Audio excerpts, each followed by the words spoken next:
Faith and Entertainment. Thank you for being here today. I've done one or two on this guy. I just think he's very interesting. And I just get a lot of, I don't know, it just makes me feel good to read about this. But this is why Alice Cooper became a Christian after his addiction.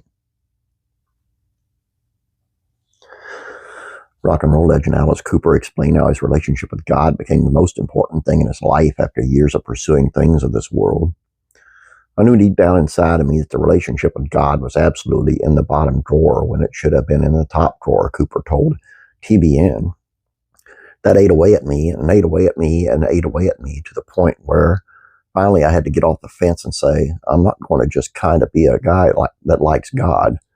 I'm going to be a guy that is for him, not against him. I had to pick a side, and that's really where I became a Christian.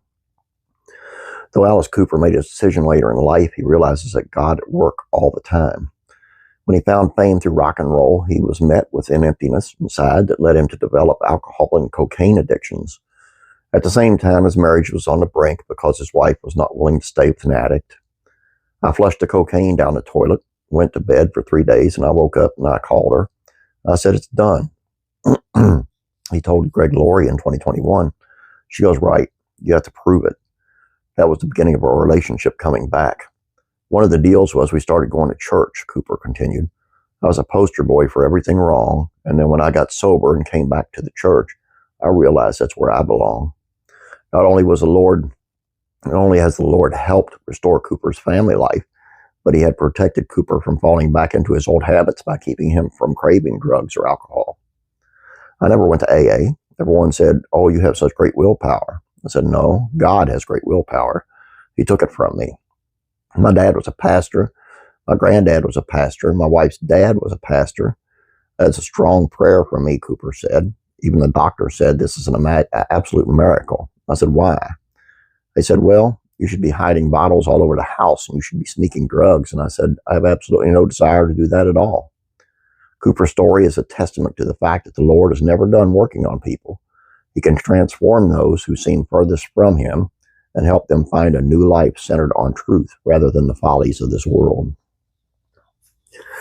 I guess the reason I like him so much is, as far as addiction and the Lord, our lives mirror each other.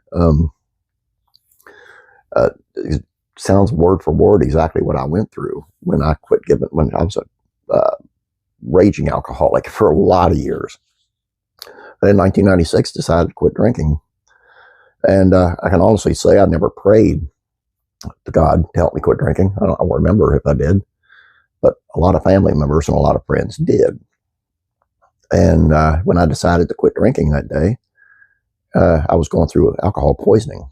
And as soon as I decided to quit, all that went away.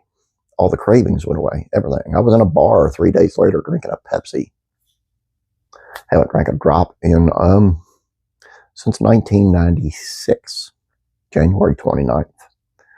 So I kind of understand where he's coming from, and it is a miracle. And because I couldn't have done this without him. I didn't go to AA. I didn't do any of that. I should have had to go to rehab. So I totally understand. This is why it's like another piece of the proof that God's working, and we're here for a reason. And I'm hoping this is part of fulfilling it. I don't know, but anyway, too much about me. I know.